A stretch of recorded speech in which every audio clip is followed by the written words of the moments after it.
नमस्कार, मी आशा माळी. आपण पाहता the discovery news. The discovery न्यूजच्या बुलेटिनमध्ये आपलं स्वागत आहे. पाहूया अशा काही ठळक घडामोडी. डोंबिवलीतील जोंधळे विद्यासमूहाचे अध्यक्ष दिवंगत शिवाजीराव जोंधळे यांना 2 वर्षापूर्वी यकृताचा कर्करोग झाला होता. त्यांना या आजारातून बाहेर काढण्यासाठी पुरेपूर वैद्यकीय उपचार होणे आवश्यक होते, परंतु शिवाजीराव जोंधळे नियंत्रक असलेल्या विघ्नहर्ता ट्रस्टचे सचिव गीता खरे आणि त्यांच्या खरे कुटुंबातील मुलगा, मुलगी, सून, जावई यांनी शिवाजीराव यांची मालमत्ता हडप करण्याच्या उद्देशातून त्यांना वेळोवेळी त्रास देऊन वैद्यकीय उपचार घेण्यापासून वंचित ठेवले. शिवाजीराव यांच्यावर कर्करोग आजारातून बरे होण्यासाठी यकृताची प्रत्यारोपण शस्त्रक्रिया गीता खरे यांनी होऊ दिली नाही. त्यामुळे आपल्या वडिलांचा मृत्यूस गीता खरे कुटुंब कारणीभूत आहे. शिवाजीराव जोंधळे यांचा मुलगा सागर यांचा दावा कल्याण जिल्हा व सत्र न्यायालयाने प्रथमदर्शनी मान्य करून गीता खरे यांच्यासह इतर आरोपीवर गुन्हा दाखल करून चौकशी करण्याचे आदेश विष्णुनगर पोलिसांना दिले. कल्याण जिल्हा व सत्र न्यायालयाच्या जिल्हा न्यायदंडाधिकारी सायली लभाते यांच्या आदेशावरून डोंबिवलीतील विष्णुनगर पोलिसांनी सागर शिवाजीराव जोंधळे यांच्या तक्रारीवरून विघ्नहर्ता ट्रस्टच्या सचिव गीता खरे, वर्षा देशमुख, प्रीतम देशमुख, हर्षकुमार खरे आणि स्नेहा खरे यांच्या विरुद्ध शनिवारी गुन्हा दाखल केला. न्यायालयाने खरे कुटुंबियांची बाजू ऐकून हा आदेश दिला. मानसिक छळ करणे, निष्काळजीपणा, गुन्हेगारी कट रचणे या भारतीय न्याय संहिता कलमाने हा गुन्हा दाखल करण्यात आला आहे. शिवाजीराव जोंधळे यांनी कायदेशीर विवाहाच्या वैशाली पत्नीपासून 4 अपत्य आहेत. समर्थ समाज शिक्षण संस्थेचे अध्यक्षपद ते सांभाळत होते. या संस्थेत काही वर्षापूर्वी गीता खरे या शिक्षिका म्हणून रुजू झाल्या. गीता खरे यांच्याबरोबर शिवाजीराव यांचे अनैतिक संबंध प्रस्थापित झाले. या प्रकाराने शिवाजीराव जोंधळे यांच्या कुटुंबियावर अन्याय झाला. शिवाजीराव यांनी मिळकतीमधून आसनगावसह अनेक ठिकाणी जागा घेऊन तेथे शिक्षण संस्थेची उभारणी केली. गीता खरे आणि त्यांच्या कुटुंबियांनी शिवाजीराव यांना ब्लॅकमेलिंग करून जोंधळे कुटुंबियांना अंधारात ठेवून या सर्व मिळकती स्वतःच्या नावावर करून घेतल्या. या विषयावरून शिवाजीराव आणि मुलगा सागर यांच्यात कौटुंबिक वाद निर्माण झाले. जानेवारी 2022 मध्ये शिवाजीराव यांना यकृताचा कर्करोग झाला.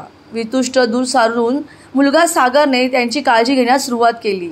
चेन्नई, मुंबई, डोंबिवलीतील रुग्णालयात शिवाजीराव यांच्यावर उपचार करण्यात आले. सागर यांचे शिवाजीराव बरोबरची जवळकी खरे कुटुंबियांना आवडली नाही. सागरने वडिलांसाठी यकृत देण्याची तयारी केली. ती गीता खरे यांनी द्वेषातून नाकारली. सागर व शिवाजीराव एक झाले तर आपणास शिवाजीराव यांची मालमत्ता हडप करता येणार नाही, म्हणून गीता खरे यांनी त्यांच्या कुटुंबियांनी शिवाजीराव यांना कर्करोगाच्या योग्य उपचारापासून वंचित ठेवले. खोटी कारणे डॉक्टरांना सांगून त्यांना उपचाराविना घरी डांबून ठेवले. या निष्काळजीपणातून शिवाजीराव यांचा एप्रिलमध्ये मृत्यू झाला, असे सागर यांनी तक्रारीत म्हटले आहे. आपल्या वडिलांच्या मृत्यूस खरे कुटुंब जबाबदार असल्याने त्यांच्यावर हत्येचा गुन्हा दाखल करण्याची मागणी सागर यांनी पोलिसांकडे केली होती. राष्ट्रवादीच्या एका नेत्याने हस्तक्षेप केल्यामुळे या प्रकरणाची चौकशी झाली नसल्याचा आरोप सागर यांनी केला. त्यामुळे कल्याण जिल्हा न्यायालयात दावा दाखल केला होता. तर अधिक माहितीसाठी गीता खरे यांना संपर्क केला असता त्यांचा मोबाईल बंद होता. पत्रकार परिषदेचं कारण असं आहे की माझे वडील जोंधळे विद्यासमूहाचे अध्यक्ष माननीय श्री शिवाजीराव जोंधळे यांचं 19 एप्रिल रोजी झालेलं निधन लिव्हर कॅन्सरमुळे, हे निधन नसून ही पूर्वनियोजित कट कारस्थान करून त्यांची हत्या करण्यात आलेली आहे. ह्या हत्येमागे गीता खरे,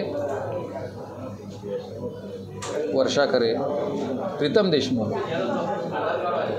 आणि त्यांचे इतर परिवारातले आणि नातेवाईक या सगळ्यांनी मिळून केलेलं आणि रचलेला हा कट आहे.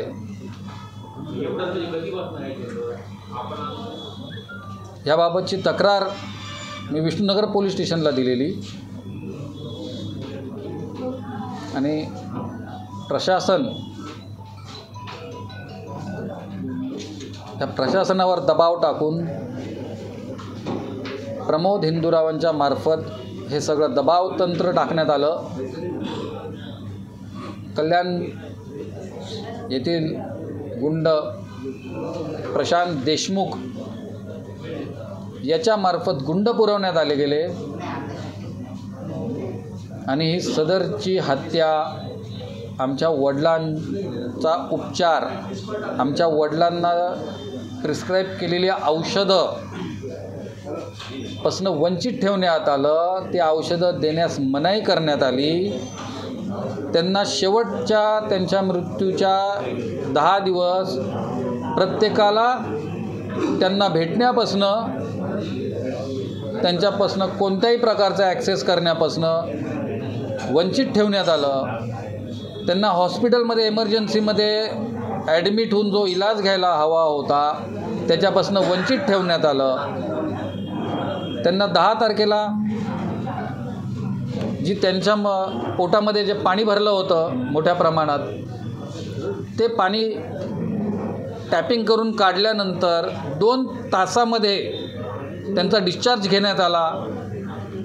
हे खोटं भासवून की त्यांना पुढील उपचाराकरता घेऊन जाण्यात येत आहे, ते न करता त्यांना घरात डांबून ठेवण्यात आलं.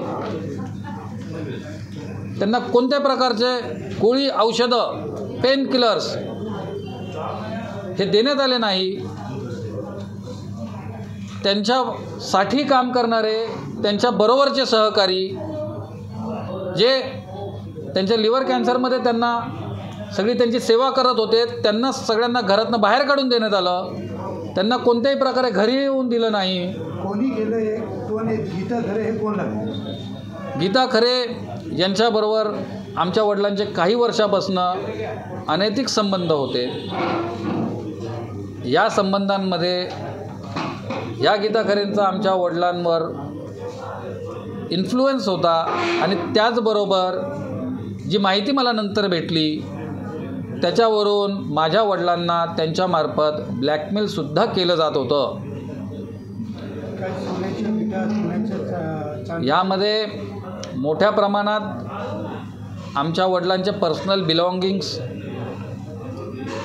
ज्याच्यामध्ये कॅश, ज्यामध्ये मोठ्या अमाऊंट्स, बँकेचे ट्रान्झॅक्शन्स, शेअर्स, गॉगल्स, गळ्यातले चेन, हातातल्या अंगठ्या, घरातले सोन्याचे देव, घरात तिजोरीत असलेलं सोनं, असलेली कॅश ही लंपास करण्यात आली, ही पळवण्यात आली. त्याचबरोबर शेवटच्या दिवसांमध्ये वडिलांकडनं त्यांच्या मर्जीच्या विरुद्ध मोठ्या प्रमाणात प्रॉपर्ट्यांचे ट्रान्सफरसुद्धा करण्यात आलेले आहेत, ज्यामध्ये माननीय न्यायालयाने मला स्टे देखील दिलेला आहे. आणि कालच माननीय न्यायालयाने या सदर गुन्ह्यातील गांभीर्य ओळखून गुन्हा नोंदवायचे विष्णुनगर पोलीस स्टेशनला आदेश देखील दिलेले आहेत. ज्यावेळेस डांबून ठेवण्यात आलं त्यावेळेस तुम्ही परिवाराने कशा प्रकारचा विरोध केला, तर तो विरोध का केला नाही ज्या पद्धतीने त्यांना डांबून ठेवण्यात आलं?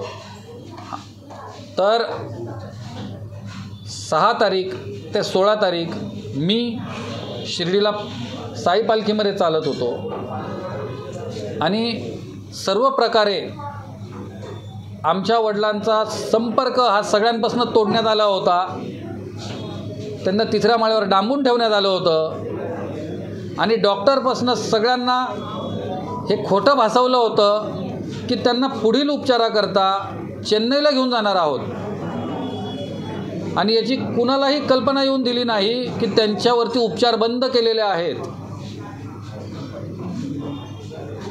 आता एकूण काय मागणी आहे तुमची? माझी ही मागणी आहे की याच्यामध्ये जे आरोपी आहेत, गीता खरे, तिचा परिवार, ज्यांना अटक होण्याची अत्यंत गरज आहे, ज्याने आमच्या वडिलांना न्याय मिळेल, त्यांच्या आत्मेला शांती मिळेल. त्याचबरोबर त्यांच्या बाजूनी जे दबाव टाकतायत प्रमोद हिंदूराव,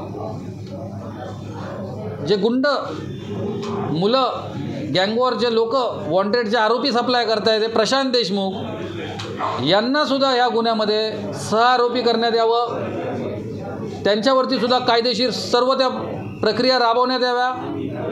त्यांच्याकडनं पण अटक करून तपासामध्ये ह्या सदरील गोष्टींचे खुलासे करण्यात यावे, ही माझी आज प्रशासनाला मागणी आहे. The bureau report, discovery TV news. तर या होत्या डिस्कवरी टीव्ही न्यूज. तुम्हाला आमच्या संपर्काचा असल्यास स्क्रीनवर दिलेल्या क्रमांकाशी संपर्क साधू शकता. 9388420420. तर वेळ झाली निरोप घेण्याची. उद्या पुन्हा भेटूया याच वेळेस. तोपर्यंत धन्यवाद.